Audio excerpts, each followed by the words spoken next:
I want my stories to be rooted in reality. Um, and yes, all of us need to understand that we can have the fairy tale, but we also need to know that the fairy tale takes a lot of work. What's good? I'm Nikisha Elise Williams, and this is Black and Published on the Mahogany Books Podcast Network, bringing you the journeys of writers, poets, playwrights, and storytellers of all kinds.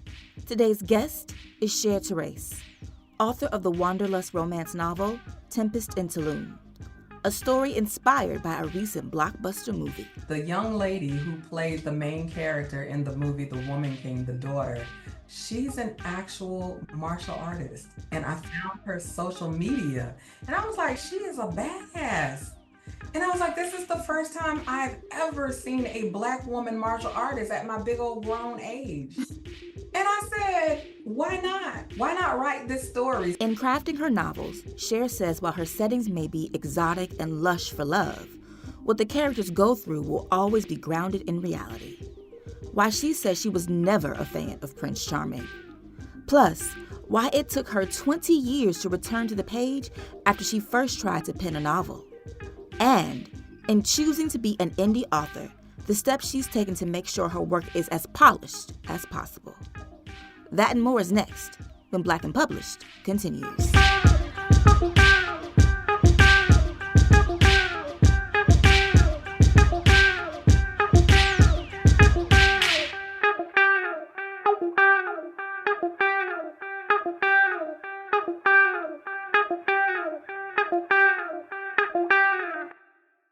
Cher, when did you know that you were a writer?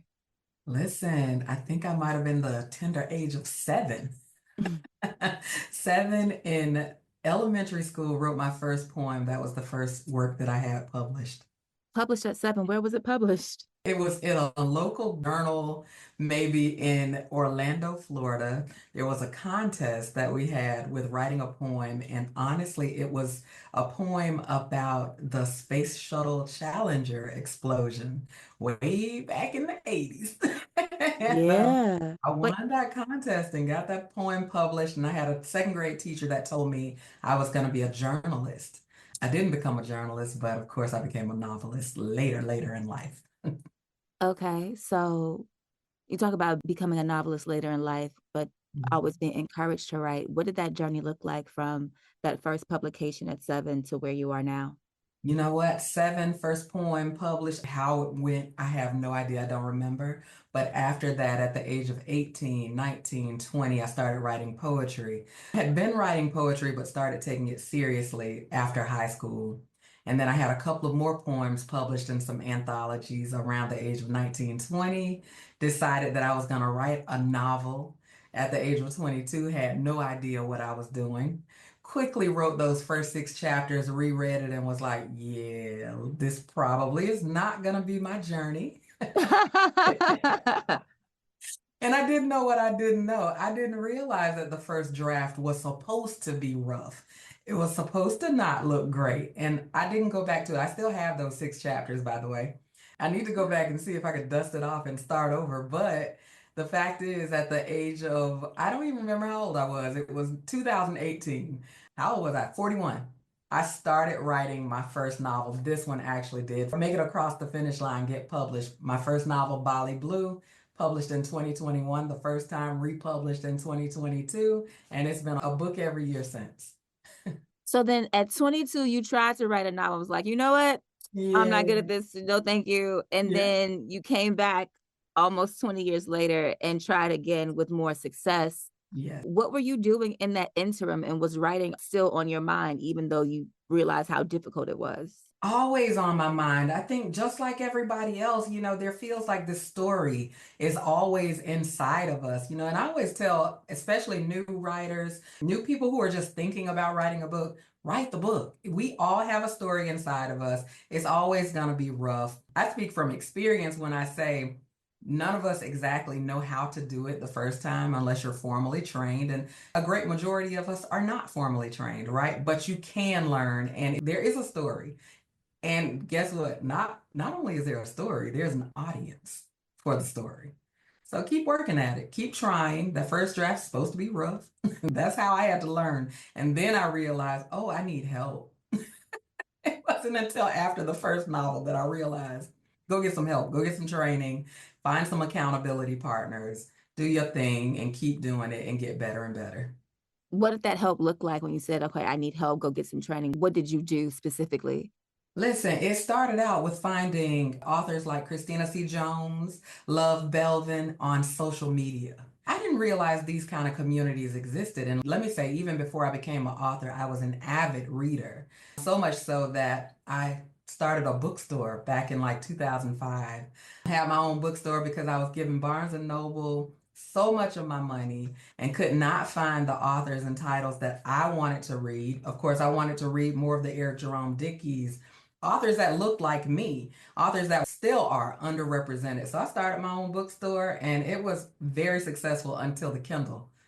Everybody wanted digital copies then, but it was all good. I loved it. I moved on beyond there, but on social media, I found communities for Christina C. Jones, indie author extraordinaire, Love Belvin, started following their work and their trajectory and was like, man, they are writing books on top of books on top of books.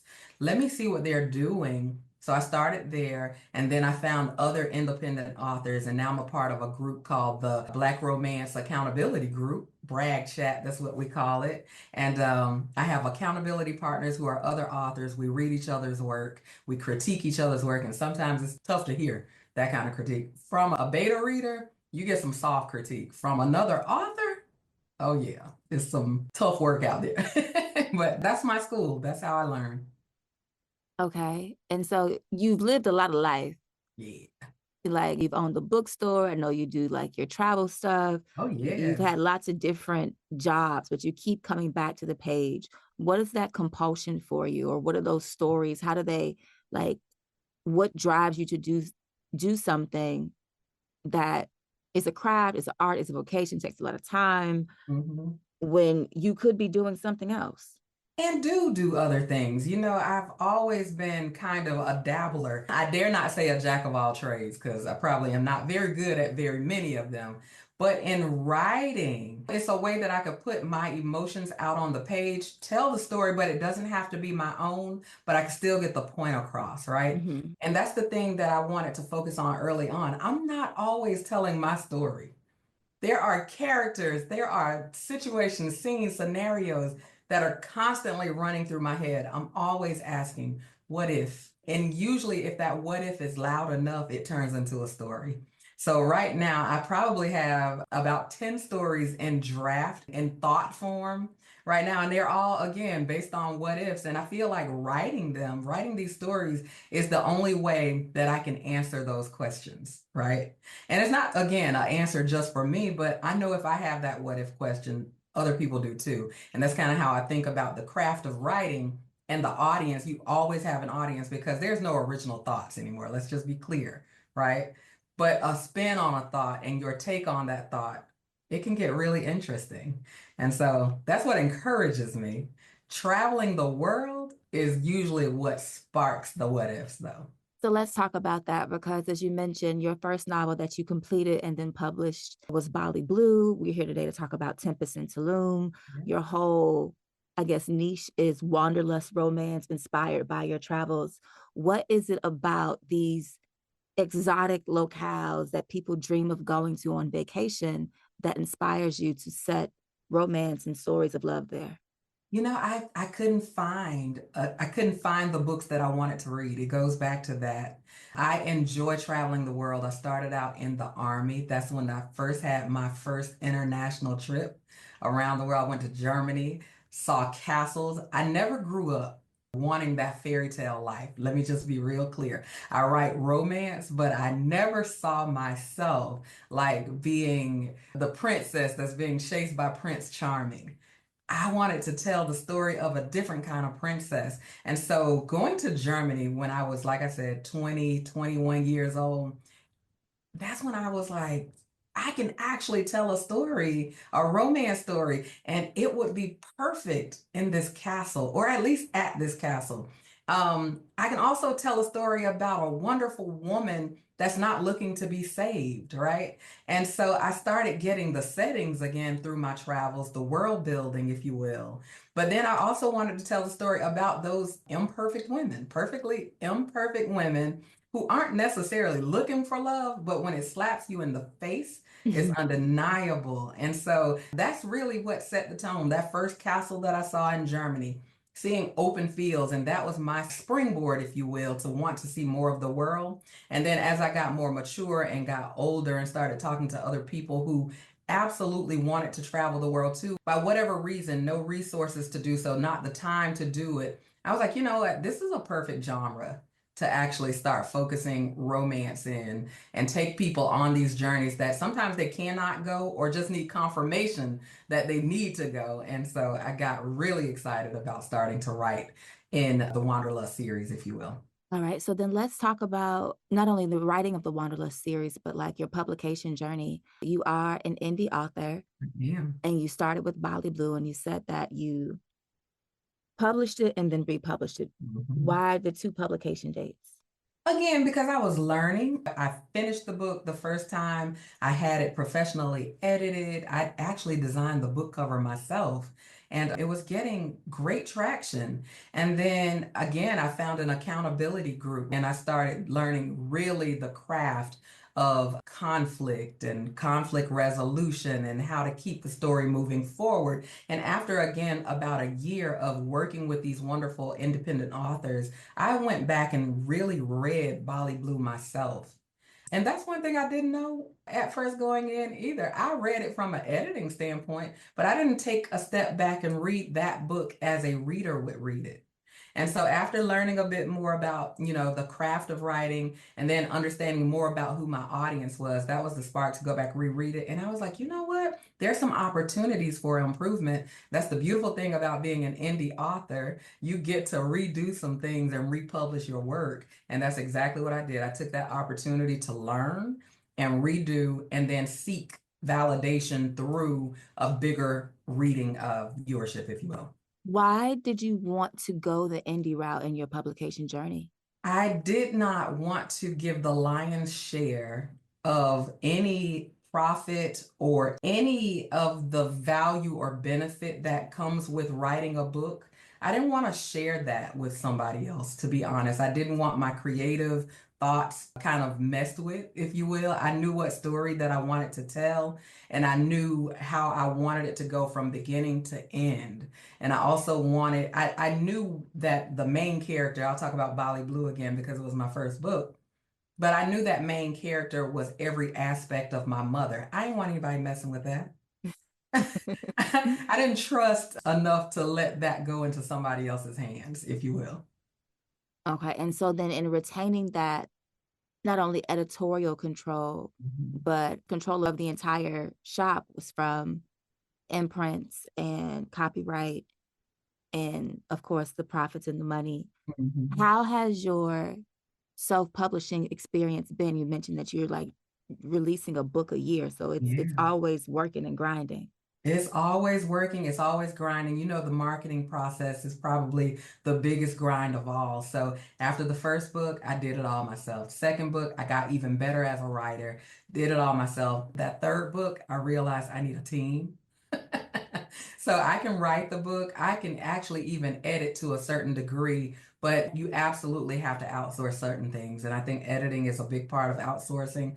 Cover design, also a big part of outsourcing. So I worked with designers, I worked with an editing team, and then I hired a marketing team that could help me push everything, towards what a real brand was as an author. I think that was my evolution. I went from writer to author, of course, to now publisher, and now I have a brand that I'm working through. What to you is the difference between a writer and an author? Ooh, I had to learn this, and you tell me if you agree with the definition, but a writer is not published. An author has crossed the line of having published work out there. I've heard that definition before. Had a similar conversation about it with Jason Reynolds a few months ago. So yeah, I think people take author as, that's when you're engaging with the industry and commerce Mhm. and capitalism. And so you're really professionalizing the vocation of writing. Mhm. But I would also argue perhaps maybe all authors are writers, but not all writers are authors. Hmm. I agree with that. Yes, I'm an author, but I would just define myself like people like, what do you do? I'm a writer, period. Like Hmm. I have work that's published, I have work that's just in my notes, I have work that's just in drafts. Yeah, But I agree. I'm always a writer. Um, in terms of, as you just mentioned, talking about loving romance and really writing in that genre, and of course, incorporating your travel, we're here today to talk about Tempest in Tulum. What was the spark for that novel? Ooh, 10% alone. You know what? Interesting. Nobody's ever asked me that question, and I'm glad you did. The spark for Tempest in Tulum, the characters started before the book, before the idea of the book. They were characters that were in the first two novels that I wrote. But the spark for the story, an MMA fighter, a Black woman MMA fighter, was the movie The Woman King. Mm. Um, I learned, and I cannot think of her name, and I really want to give her credit, but the young lady who played the main character in the movie The Woman King, the daughter, she's an actual martial artist. And I found her social media. I said, she is a badass. And I was like, this is the first time I've ever seen a Black woman martial artist at my big old grown age. And I said, why not? Why not write this story? So she was the spark for the main character of who Delia in Tempest and Tulum actually is, her fighting skill. But then I also wanted to write in reality. Like, yes, she is a badass in the ring, but what might spur someone, a Black woman, to become a martial artist, right? But then also, what kind of challenges might she have in her own community, in her own way of thinking that might hinder her from greatness? And so, this story, Tempest and Tulum, even though it's a love story, it's about the growth of this young woman elevating beyond guilt and shame. And you have to read the story. If your audience hasn't read, you have to read it to know what she's guilty and shamed about. But she's trying to elevate and she's literally fighting for her life to transcend this event that happened to her. And then, Sometimes. yeah. Sometimes she's fighting. Yeah. So listen, sometimes she's definitely getting beat up. Yes, like she fight sometimes. Thank you. Because yes, she is, when I say perfectly imperfect, she might be the definition of what that means. All right, so then we're here. Can you read something from Tempest and Tulum, and then we can talk further about the story between Delia and Okio? Absolutely. Tempest in Tulum, a wanderlust romance novel by Cher Terais, tells the story of Delia and Okio, an architectural assistant by day and MMA fighter by night. Delia is swept up in the seedy underworld of street fighting. Meanwhile, Okio, the head of security for one of Delia's company's projects, forces himself into her life, first as her colleague and then as her coach. As they prepare for Delia's championship match, they both try to fight the feelings they can't help from growing between them. Here's Cher. So I'm going to read a little bit from chapter 2. And I think it's a perfect place for a reader to kind of understand not only what this main character is about, but where the story might go after this encounter she experienced. What the fuck was that, Delia? I chastised myself between an uppercut and a jab to the body bag I was pommeling. How the fuck did I let kick a rando hem me up in a hallway and damn near chokeslam me, knee, right hook? My silly ass. I continued to strike, kick, punch, and curse the bag, trying to figure out for the life of me how had he gotten the best of me. And I didn't mean in a fight. Who was I kidding? What fight? I'd attacked an absolute stranger. The better part of me felt guilty for attacking him. But why wouldn't I? He'd followed me down a dark hallway, passing the men's restroom completely by. My thoughts went back to that night, 10 years ago, when I didn't protect my little sister. I was triggered. I just knew he was up to some debauchery. He was the same Tom Ford clad, handsome guy that I caught one too many times staring at me from across the room. Handsome men can be weirdos too. I didn't know who he was at the time of our interaction, But what warm-thighed woman could forget his broad, athletic frame? Or the serious, no-nonsense eyes of a man who was totally sure of himself? And the glistening black waves of his low-cut Caesar, perfectly tapered into a precisely cut beard. Sheesh and ay Dios mio at the same damn time. Under different circumstances, I'd want to lose my fingers in that thick mass of gently waving hair as I pulled him in for a kiss. But fuck all that. I didn't care how fine he was. Fight or flight kicked in, so I swung on him. What made the entire ordeal worse? I went back into the party, hell bent on telling my boss, Rion, that the same strange man had followed me to the restroom. This was a work event for us. When I found her, she was chatting it up with the exact motherfucker I was about to tell on. I tried to slink back into the crowd unseen, but she saw me and called me over loudly, causing him and her husband to turn around, all eyes on me. He and I locked eyes again, and damn if there wasn't a mischievous smirk playing at the corners of his lips as he recognized me. Turned out, my stalker was head of the security detail that apparently wasn't announced in the memo about the party. And he said nothing, just reached out a perfect gentleman's hand, which I stared at for way too long, focused on the thick veins that meandered across the smooth darkness of his skin.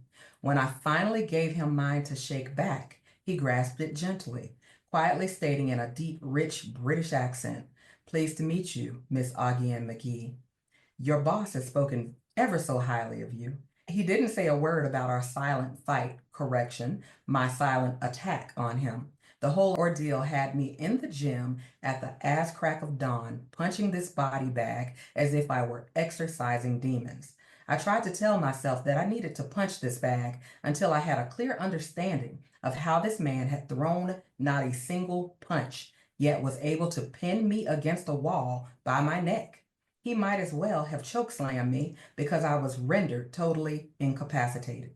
By the time I was 10 minutes into my exorcism by punching bag, my utter embarrassment had subsided. Now I was trying to rid my body of the memory of his long, thick that pressed into my belly while he had my ass pinned between a literal wall and his hard place. Thank you. So the novel opens with a prologue where we won't spoil what happens, but the events in that prologue are the catalyst for Delia to pursue MMA fighting and training. She wants to just to be able to protect herself. And so in Mhm. chapter one, she's at this party. She's dressed down in this red dress, looking fly and fabulous, headed to the bathroom. And then she spots this man who becomes the love interest, Okio, Mhm. who we now know is head of security from the section that you read. She doesn't know that. And she literally swings at him. I was reading, I was like, are we fighting again? What in the world? I was like, what is happening here? Right. You know, I'm used to a romance novel with a meet cute. It's in an office, it's on a subway. Oh, we're sharing a taxi. Yep. Something, you know, meet cute-ish, like where you're cute, they're cute, and we're gonna meet. Not you in a town for a suit, I'm in this like couture dress, and now I'm about to beat your ass. She swung on him. Ma'am, why did you want to open the book that way? Listen, I was thinking to myself, I want to see her drop down in a spin move in this red, fabulous floor length gown. And I don't know what that was, but you also have to understand who Mr. Okio Bamdi is, right?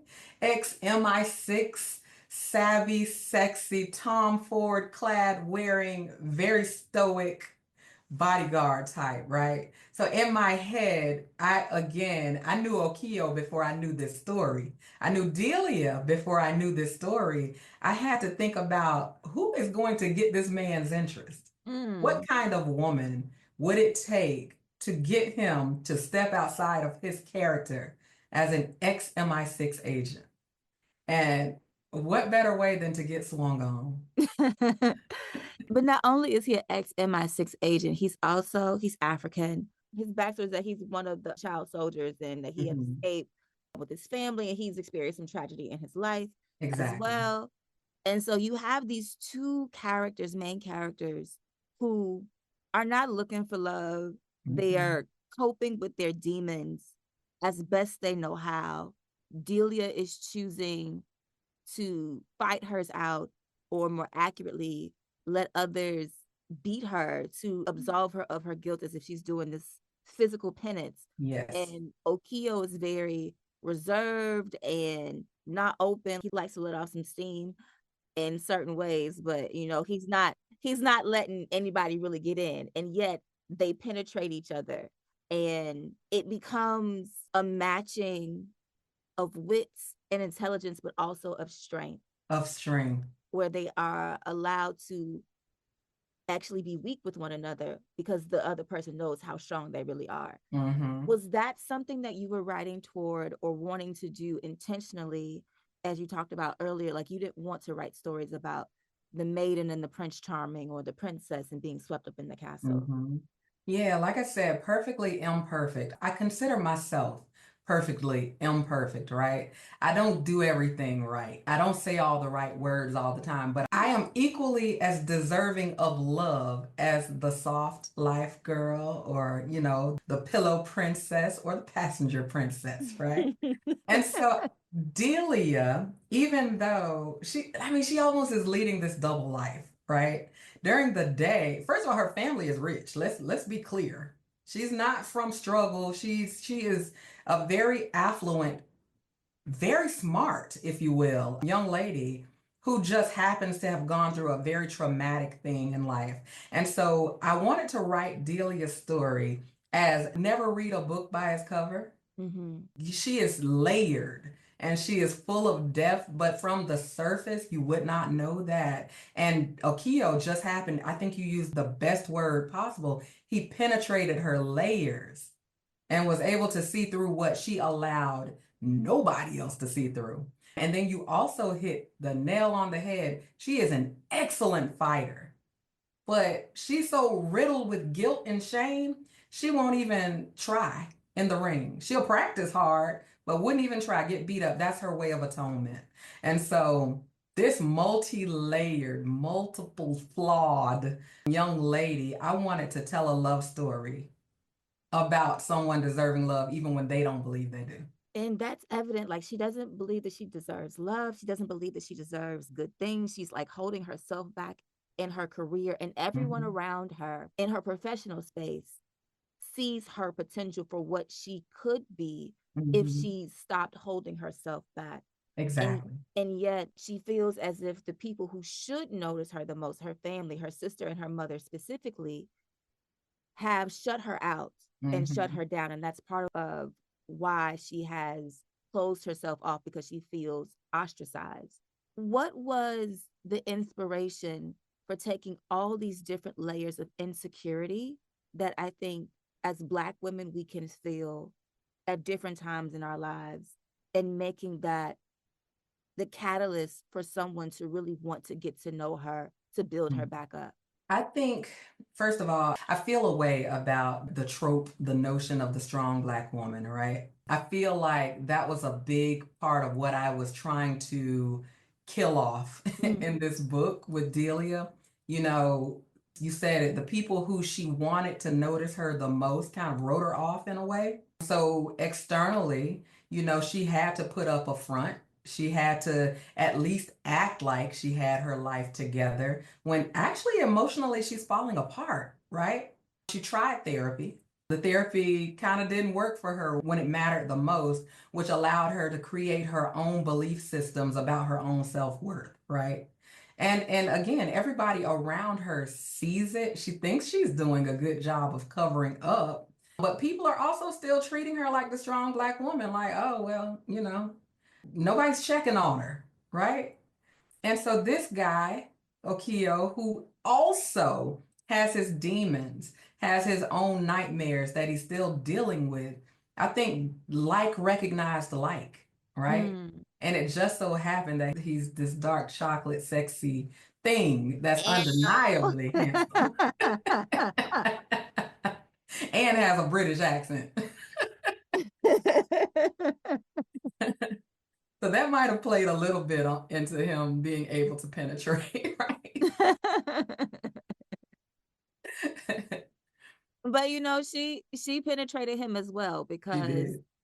as much as he's closed off and very focused on his work and security and working for the family that he does and making sure that everybody in that circle is okay, he seeks her out. Mm-hmm. He seeks her out and infiltrates himself and into her life in a way that she doesn't want. Mm-hmm.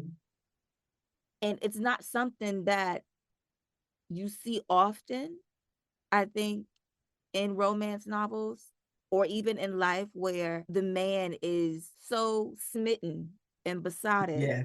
that he's like, no, no, no, she's gonna notice me and I'm gonna do everything I can to be in her orbit, In her right? orbit, Right, right? like I'm gonna be in the mix some kind of way. She's gonna see me, right? Right.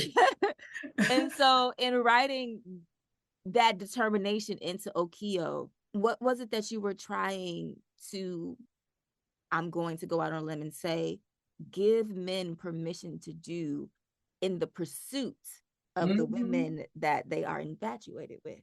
Listen, you so many layers to that question. First, let's talk about romance novels. I feel like they're so geared towards the woman, a woman reader's satisfaction, right? I wanted this book to be as equally satisfying for men who might find it as women who might read it, right? To that end, I needed Okio, first of all, as that character spoke to me way before this book even started.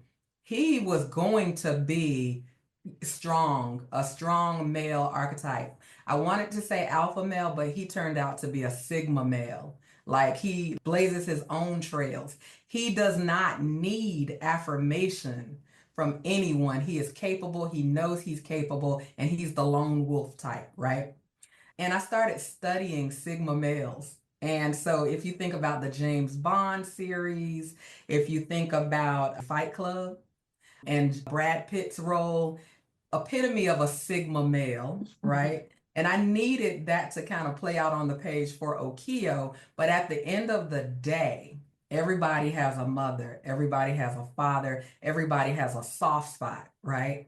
And so I wanted to also show glimpses of the fact that even though a man can be a total lone wolf, blazing, whatever you want to say, Okio would unalive somebody if it needed to happen and when it needed to happen, and he probably wouldn't have any remorse about it. But we all got soft spots. And I wanted to show that vulnerability in a strong male character like him. And I wanted men to be able to really relate to that, but also know that you can put your crown down. There is somebody out there who is worthy of you putting your crown down. And so, yeah. And that goes both ways for both Delia and Okio. Mm-hmm. And I want to ask this question because, the dating and relationship space is all over the internet. People are always talking about it. There are lots of opinions. Oh, yeah. And, I interviewed an author yesterday about the difference between a romance novel and a love story, because romance can Mm. really be fantasy, whereas a real love story may give you more of the real grit of life and relationships. How do you see, or do you see, your novels as an intervention in the dating and relationship discourse, specifically between Black men and women?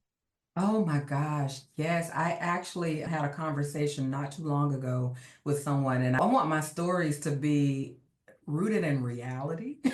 Um, and yes, all of us need to understand that we can have the fairy tale, but we also need to know that the fairy tale takes a lot of work and you got to kiss a lot of frogs to get to that prince sometimes.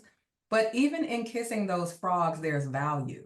And so I want to tell those stories again, rooted in reality, and tell the real story of what love, the hard work that goes into real love is, right? And again, it goes back to none of us are perfect. The vitriol that's being told across the internet, I think that's what you were alluding to. Some of the things that are being said really leaves a gap or a chasm where it's hard for us as Black women Black men to even get across that chasm to even start talking to each other. And so my stories, even though they're not the frou-frou love stories that you might find on the shelves everywhere in bookstores, they are indeed love stories, but they talk about the real work that goes into it. So there's no fantasy, no fairy tale, but there is definitely satisfaction in the happily ever after at the end. You talk about satisfaction and wanting to have satisfaction for both your male readers and your female readers. What do Mhm. you hope they take from this story of Okio and Delia? Work through your stuff. That's just it. Be able to work through your stuff, but also be able to be vulnerable enough to get help, but to also seek help in the person that you love. And so, what are you working on next? Ooh, I'm so excited. I'm writing a cowboy romance right now.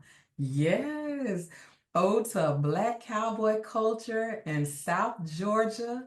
It is a parallel second chance romance. So you're getting two love stories in one. The two main characters, they are later in life as the book starts out, but they were high school love interests who were pushed together by, again, life's challenges in many cases. And they had a teacher that was their biggest fan. And that teacher dies, and Oh, that's what pulls them back together later in life. So you get their 17, 18-year-old love story happening in parallel with their 47 and 48-year-old love story. So we hitting both sides. Plus, again, we celebrating Black cowboy culture, line dancing. I mean, it's going back to South Georgia, but the story starts in Paris. that it's South Georgia cowboy culture, but we gonna start in Paris with this here We'll Eiffel start by the Tower Eiffel Tower on in the the City of Lights. Champs-Élysées. Right. And yes, we gonna figure out how to get them there. I'm almost done with the story. We have a release date of, I want to say end of June. It might go into July, but I'm trying to release it in time for the Cowboy Carter concert, as well as the Bill Pickett Rodeo here in Conyers, Georgia. Okay. Yep. Well, before I let you go for the morning, let's do a speed round in a game. Uh, Oh, what is your favorite book? so many. Oh Lord, you said speed and I'm going slow. I'm gonna say Friends and Lovers, Eric Jerome Dickey. Who is your favorite author? Eric Jerome Dickey. What is your favorite TV show? Right now, The Pit. What do you think is the best book to movie or book to series adaptation? Tia Williams, is it The Perfect Find? Yeah. I love that.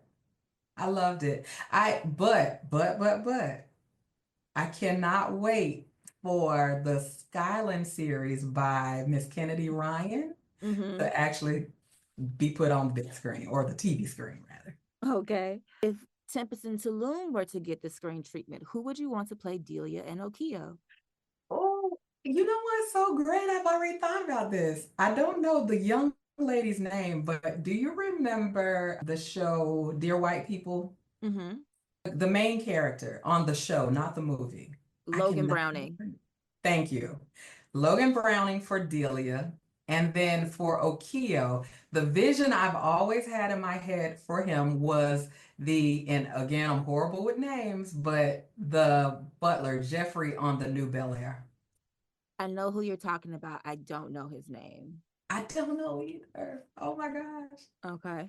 If money were no object, where would you go? What would you do? And where would you live? Oh, wow, that's easy. If money were no object right now, and this might change, I would move to Kenya. I would have a little compound in Kenya, and I would be there and I would write and I would go to the Masai Mara often.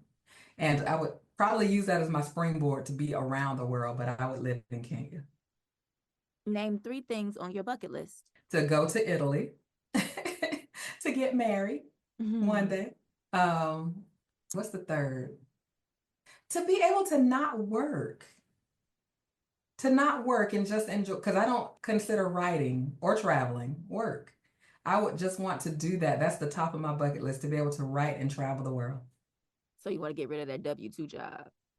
That All that right. part.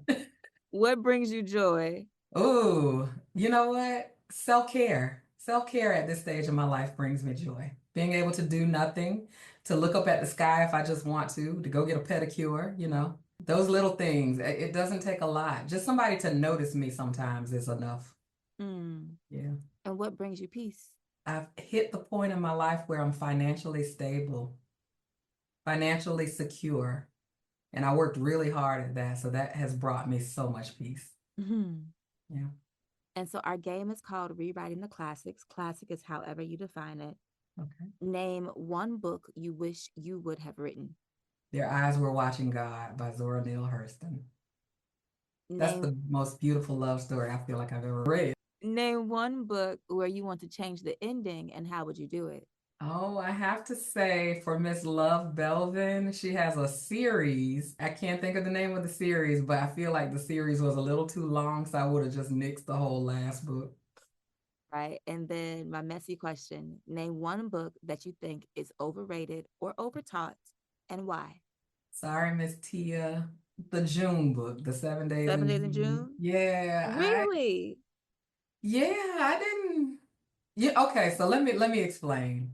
I have parents that were on drugs, and I almost have a zero tolerance for drug addicts. Let me put it that way. And I know there's a story behind these beautiful characters, but for me mentally, it's hard for me to find the redeeming character. I don't know. It's interesting that you say that because as you were telling me about the book that you're working on, the parallel love story, that's the book that I immediately thought of was 7 Days in June because she Mhm. has the main characters Shane and Eva I as know. teens, and then they meet again later in life, and they're going back and forth in their writing careers. And so that was immediately what I thought of for your Paris Cowboy Carter romance. No, right? I know. Like, I know. I really wanted to love that book. And again, I'm sure it's a great book. Please don't take my words to say that that book is not a great book. It's just for me, yeah, I cannot find the redeeming qualities of these characters. To each his own. My final question for you today. When you are dead and gone and among the ancestors, what would you like someone to write about the legacy of words and work that you left behind? She put it all on the table. She put it all on the floor. She did it. She lived her life. She did her thing, and she laid it all out for us to read, review, and get a reflection of what it is to live among the stars. Big thank you to Cher Terais for being here today on Black and Published. You can follow Cher on the socials at Cher_Terais_author on Instagram. And Terais is spelled Terais. And make sure you check out Tempest in Tulum, out now everywhere books are sold. You can get a copy of the novel from Mahogany Books and get 10% off your first purchase using code BLACKPUB at checkout. That's BLKPUB. That's our show for the week. If you like this episode and want more Black and Published, head to our Instagram page.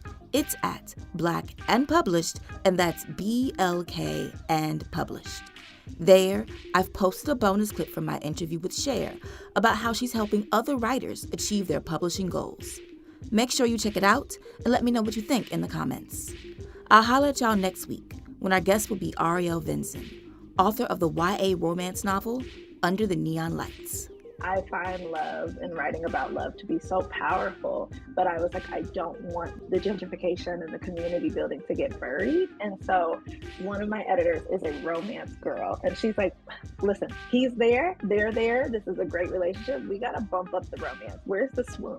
And so she was able to help me understand what I wanted this romance to look like, while also helping me understand what the other relationships in the book should look like and how they should all be on equal footing. That's next week on Black and Published. I'll talk to you then. Peace.